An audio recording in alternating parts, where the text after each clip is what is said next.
Djilali pour tennis, j'espère que vous allez bien, j'espère que vous êtes en forme. Aujourd'hui, bienvenue dans cette nouvelle vidéo. Aujourd'hui, interview exceptionnelle. Je suis avec un invité de marque, Peter, le chef de produit de la marque Asics. On est dans les bureaux de la Asics House à Paris, en face de Roland-Garros, juste avant Roland-Garros. Donc c'est un super honneur d'être là. Et à partir de maintenant, on va parler en anglais. Donc je mettrai les sous-titres à partir de maintenant dans la vidéo. Peter, thank you very much for the invitation of this interview. So first of all, can you introduce yourself to my community? Yeah. My name is Peter. I am the product manager for tennis. Although in French, I think it sounds better. What did you say, chef de produit? Yeah, it sounds better. I like it in French. I'm the product manager. That means that I'm responsible for getting the best collection in Europe. And my role is basically talking to like athletes, but also, you know, the normal player, and listening to what they need and what they're looking for.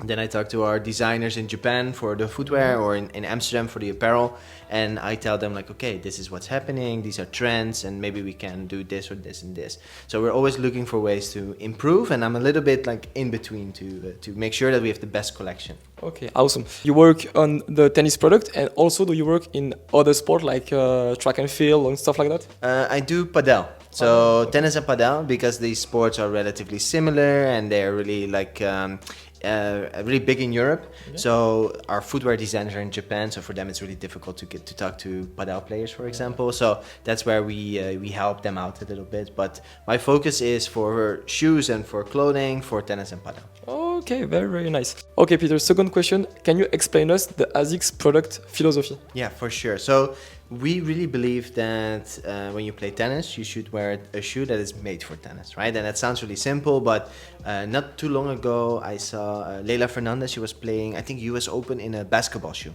So, okay, but it's not really made for tennis. So when is it really made for tennis? It's when a product is following a certain philosophy, right? So what we've done is we've analyzed a lot of different playing styles. There might be like 100 different, but we looked at the 3 most common playing styles. And one of the most common playing styles is baseline. So that is for a player that moves from side to side along the baseline. I think a good example is Matteo Berrettini. He is a player that doesn't go to the net so often, but he's really behind the baseline and he's really able to like really powerful returns. Okay, so do you qualify this type of shoes for a strong player of the baseline, for example? Yeah, strong upper body. So a player that really relies on upper strength, hard forehands. And we have a shoe that's called the Gel Resolution. And the Gel Resolution is really made for side-to-side movement on the baseline. So there's a lot of support on the side, there's a lot of support on top of the foot. So really when you move from side to side, it's really supported because this player really wants to like move from side and wait so that they can maximum return. Then we also have players like Alex de Minaur, who is really relying on speed. So these are players that are super fast.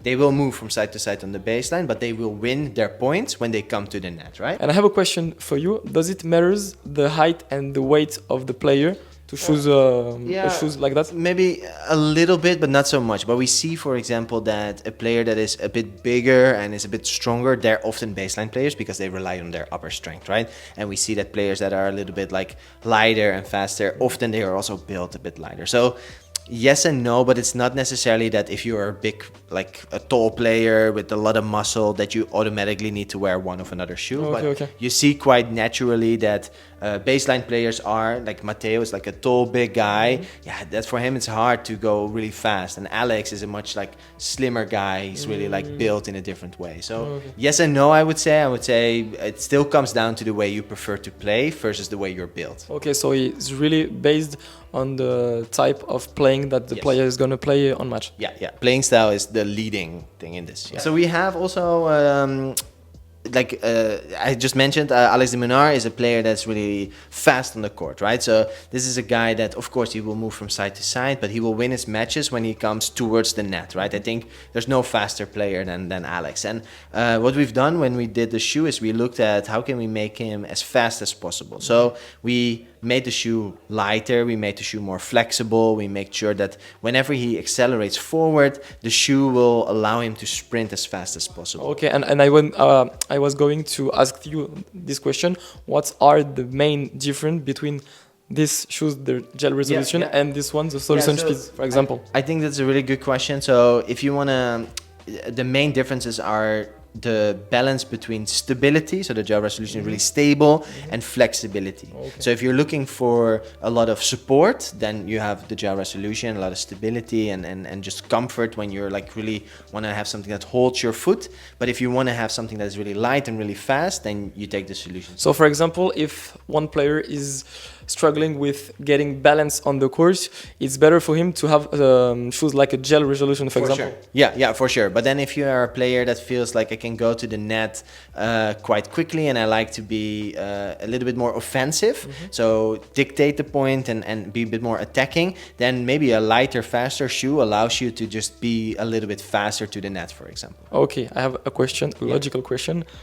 What is this third type of shoes? Yeah. So what if you want to have a little bit of both?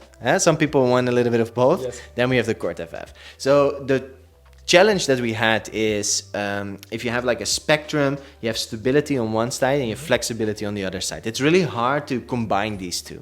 So we worked together with Novak Djokovic, and it's a pretty cool concept actually. Over 3 years we worked together with him. We did 15 different prototypes. This is one of the prototypes that he was wearing. It's not the final 15 or 50? 15, 1-5. 15. Yeah, Okay. yeah. Okay. So what we did, for example, with this one is that we looked at the stability of the outsole. So here you can see two different colors, and we looked at the stability and the stiffness. So we knew, for example, Novak told us that he wanted a really flexible shoe because he's really flexible as a person. But we know that you need a bit of stability to prevent injury. So we did different prototypes and we tested what is the best balance between stability and flexibility. And on this type of prototype that you made with Novak, the main changes was the line in this area? The stiffness. Yeah, the stiffness of the two colors. Okay. So we have that are like really stiff, like a plastic piece, and ones they are almost like rubber, completely flexible. And then he was testing all different versions, and then he was telling us, okay, this is the best version. And then this was one of the prototypes that he used to test that. And then eventually we got to a product that allows you to combine that side-to-side movement, but also that flexible forward movement. So yeah, if you want a lot of stability, you have the gel resolution. You want a lot of flexibility, you have the solution speed, and if you want to have something that sits a little bit in between, you have the Court FF. Okay, awesome. I have a question because I'm very curious, and we're gonna finish on that. Can you tell us a story, for like example, one of the testing shoes with a professional tennis player, like for example this Court FF? You tell us that Novak made 15 testing before to be happy about the shoes. Can you tell us another story, for example, that so you have really with Novak or other player? Yeah, what's really interesting about this one, and maybe we can show it up close in a second, but what they've done here is he was complaining a little bit about the weight in the heel. So he told us it feels a bit heavy. So what we had, a special tool, is a little bit like a knife, and we were just taking off a layer here to remove weight. It's maybe 2-3 grams, a little bit, but he was feeling differences. He was feeling 2 or 3 grams of differences between one and the other shoes. Yeah. Amazing. Yeah. So that's how much detail this guy can tell us, and it's so impressive. So eventually I think we took 2 or 3 layers off and he was really happy. So yeah, it looks, you can see we cut it out here on the side, and you can even also see here in the front we had to cut out some here and here on the side. So he was telling us actually, okay, I need to reduce a little bit weight here, a little bit there, and that's how we got then to the perfect shoe. And that's a pretty cool concept, and I don't think there's any other player that is so focused on the details. Amazing. And these 15 tests with Novak, how long did it take to make them? It was like during a month, a year, 1 week? In total, it took 3 years. 3 years of testing. Novak's call you back. No, I'm not happy. Made another change, stuff like that. Amazing. One of my colleagues still tells us the story that he was on holiday in nature in the forest, and he got a missed call from Novak, and he had to drive around to find reception on the phone to call back Novak Djokovic. Wow, amazing story. Peter, thank you very much for this amazing story and this amazing interview. Really appreciate it. Thanks for your time. Les gars, merci beaucoup d'avoir suivi cette vidéo. J'espère que ça vous aura plu. J'ai essayé de mettre les sous-titres.